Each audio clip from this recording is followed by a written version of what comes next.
It's time to take a look at what's happening around Wyoming. From the Cowboy State Daily News Center, I'm Mac Watson.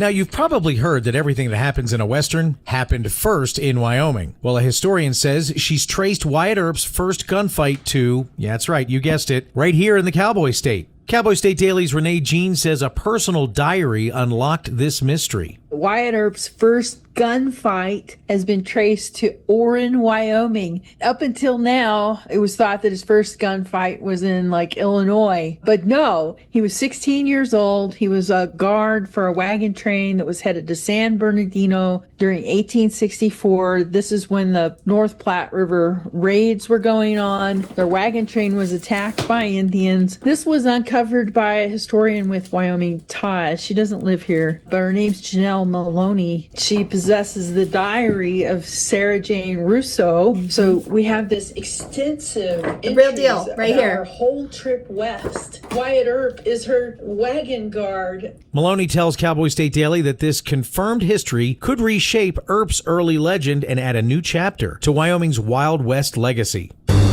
Cowboy State Daily Show with Jake. This is the wrong music. This is better. Yes. To put you in the right frame, the right time frame, and the right frame of mind. Imagine traveling along some kind of Oregon Trail, and you're Overland Trail, but that's Rousseau, and you're worried about Indian hostilities. They're everywhere. Are those Indians up there on the ridge? But don't worry, you got a young 16-year-old teenage hotshot that's kind of guarding the whole wagon train. He's got a gun, and word is he's pretty good with it. He's pretty handy with it, that Earp kid. Wyatt Earp, the first shootout he was in may have been against Indians in an attack when he was 16 years old. How did we find this out? Sarah Jane, after all, is long gone. But she does have descendants who pass some info on to you. And she did leave a diary. Mm-hmm. So cool. Yeah. Well, so Janelle Molony is a historian. And I guess, she's related to Sarah Jane Rousseau. She's a descendant. Mm-hmm. And so, here comes family heirloom meets historian. And what do you get from that? So she was reading this diary and seeing things like, the Earps were the wagon master. Nicholas Earp, the dad, Wyatt Earp, his brothers, Morgan, Virgil, etc. The whole Here it family is. You going can buy west it. to California. Everything's available. Along with other wagon trains, including Rousseau. Sarah Jane Rousseau had rheumatoid arthritis. It was so bad, she was crippled. She was in a wheelchair. She's headed to Iowa, or from Iowa, rather, to California to get away from the cold winters. A lot of times, people in those times, they were looking for the right climate to cure their ills, call it the Western cure, if you will. Climate cure. And so she was headed to California for a better climate in hopes that would help her rheumatoid arthritis. Well, she's confined to a wheelchair. She's on a wagon in a wheelchair. What does she do with her time? She writes a diary. She writes in it every day. She writes about the, incredible beauty of the prairies, the incredible wind that won't stop, the storms over the prairies, all the interesting people they met. She's done her research. This journalist is fire. The Earps were the wagon masters. They're meeting Brigham Young on the trail. Mm-hmm. They're getting invited to various Indian chiefs, camps to meet them. This is like groundbreaking history stuff. And so she's written a book from that, immigrant tales of the North Platte River raids. But then she's also done this homework, this research, putting together, verifying using other documents as well as the diary to kind of corroborate that there was a gunfight between Indians in which Wyatt Earp was present and involved. And so, his first gunfight wasn't in Illinois after all. It was right here in Wyoming.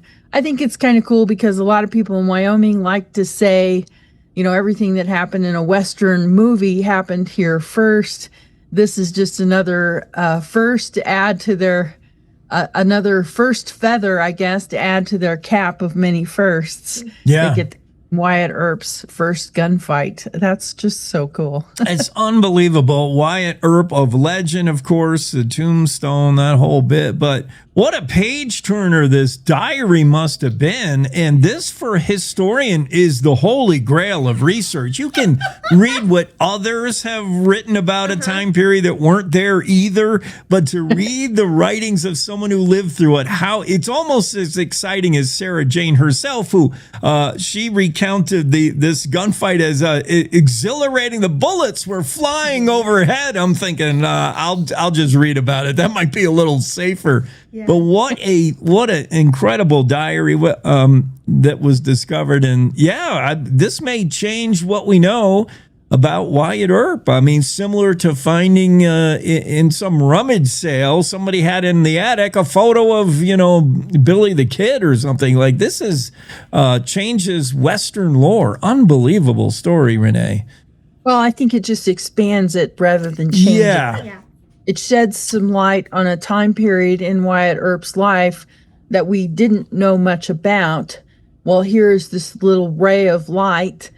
He was 16 years old on the wagon train. We do know from other historical records that he tried to join the Civil War multiple times, ran away from home to join the Civil War, and was returned home and put in charge of the family's crops. But so, clearly after the Civil War, the family decided to move west, and Wyatt was with them. And by then he's 16 years old. So he's got a gun. He's a wagon train guard. He's riding alongside these wagons, alert for danger. And so, I think it just expands what we know about him. And so I guess Wyoming's Wyatt Earp legend is growing a little bit. That's a good way to put it. Yeah, all the benefit of some short-sighted, missed an opportunity sergeant back in the Civil War who didn't ask Wyatt to shoot. They just said, "Go home, kid." Another really you good got to point. watch this guy handle a gun, maybe. That was awesome. The journalist is spectacular. She did her research. I'm just so impressed. And thank you, Cowboy State Daily. What a great story on Sarah Jane Rousseau and the Overland California journey that the Pella Company took in 1864. Wow, I'm honored. I'm so excited that this is finally just getting out there, and people are really excited about it.